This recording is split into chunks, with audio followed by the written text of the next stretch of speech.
One of the things I love about Man Up to Cancer, we ain't a bunch of stuffed shirts. We are survivors, thrivers, caregivers, badass motherfuckers that are doing this for real, okay? And it's all you guys.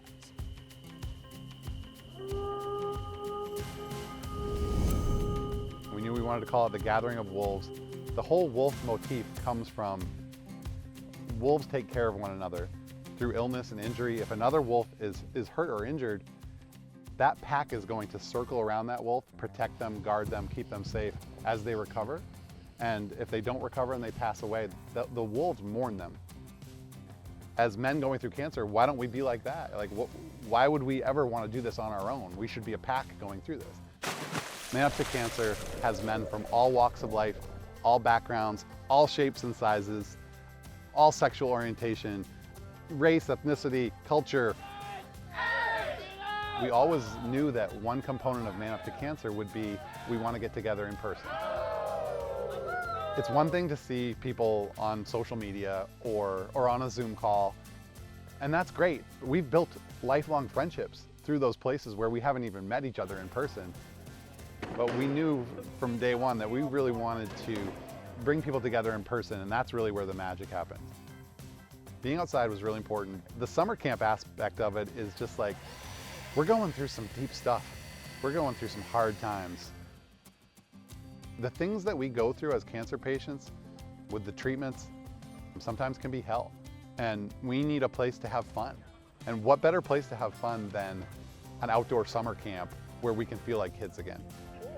All the burdens of your treatment and what you're going through and can be set aside, and you can swim and go on a zip line, you know, do different activities where even just a walk in the woods, it just takes you back to that time when you didn't have these adult worries.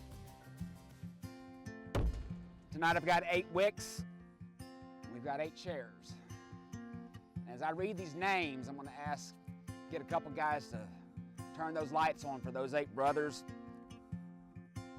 One role of the campfires at our retreat is to give people an opportunity to stand up and talk about whatever they want to talk about, really, whether it's their journey or things they're learning at camp or people that they're getting close to, or just an opportunity for people to get up in front of the campfire and tell their story. This retreat is an opportunity for you to lay down those masks, to be your true, authentic self, and to put that out there and say, hey, this is who I am and how I feel and what I'm going through. We believe in healing through storytelling. That can be a moment where someone can get up maybe for the first time sharing openly in front of a group of brothers about his experience and his pain and the tough stuff that he's going through. And there's many examples over our first 3 years of men doing exactly that and being vulnerable and sharing it. And it really is a beautiful part of camp.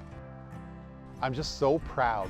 I'm so proud of our guys, the courage that it takes to get vulnerable in a society where you're told not to be and where you're told that's weak. You know, screw that. Like, getting vulnerable is a superpower, man, and it's gonna take you to a better life. When you sit down with another person going through cancer, face to face, and have that conversation and you really open up about it, it is a magical thing. It changes the way you perceive your journey, the way you perceive yourself. It brings you comfort, it brings you strength, it brings you motivation. There's just nothing like it.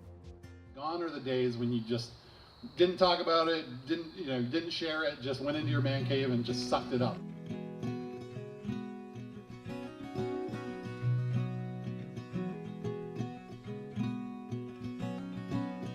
I think too much. I wake up tired and terrified. We have a lot of stage 4 patients who come to our retreats. A lot of people with advanced cancer, people who are on hospice. And for them to have that experience where they can bond and just sit with and be with and play with and all the things we do at retreat with other guys who are going through it.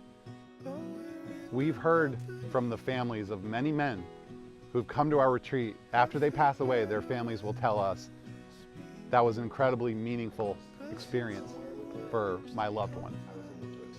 You're not treated differently, you're treated as a brother. And I think for myself and a lot of these guys, that just brings tremendous comfort and a sense of joy and a sense of being seen.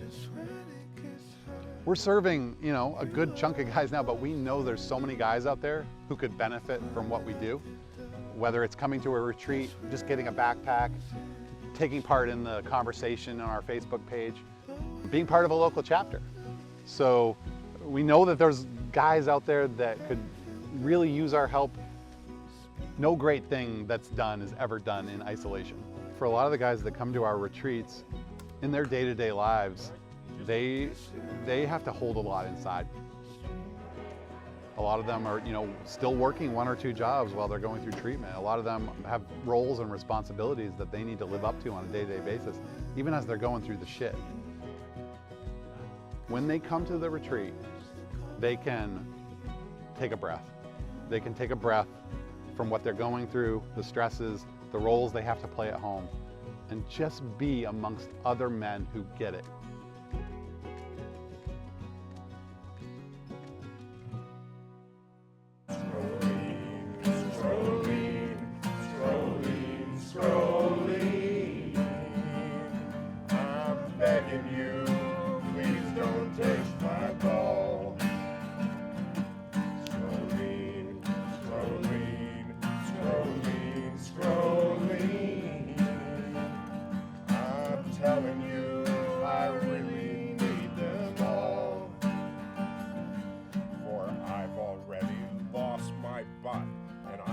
Spare a single nut. Don't leave my scrotum blowing in the breeze. I'm telling you, beside my pack, that if you fucking touch my sack, I'll head back to the roof and surely freeze.